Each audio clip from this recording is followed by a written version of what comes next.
mavsumu Mart oyiga kam. Mart oyi bo'ldi, mana shu mantaqalar hamma mana shu gullardan bo'lib qoladi. Bir kunga mana shu bir oyatdan 50.000 gul teramiz. Buni ertandan terib nomdor kelamiz, qozonlar chiqargan ekanman. Shu bir qozonga 10.000 tona gulni bir qozonga qo'yamiz.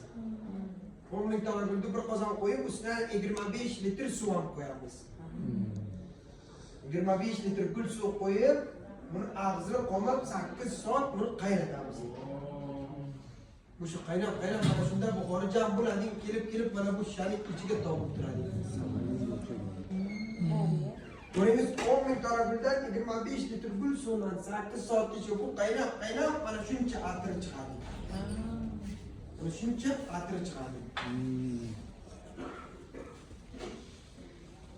Hadi İsmail. Shukran. Bas.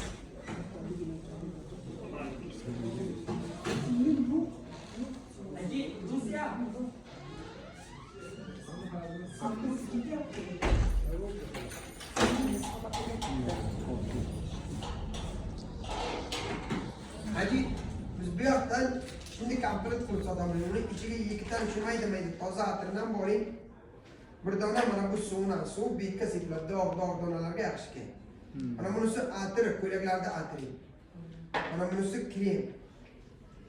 kremi qo'llarga. Mana bu qizili balzami. Qarasi siriq. Biz komplektni mana shundan 50 riyoldan sotamiz. Dona olasiz, kechakka do'konga boring, mana shu bir donasini 40 riyoldan sotadi do'konlardagi. Atirga farqi bor, menimcha do'konlardagi qo'shadi. Qo'shib bir qutini 2-3 quti qiladi. O'ldimi? Olganlar bormi? Anjiga guruh kelgan shuni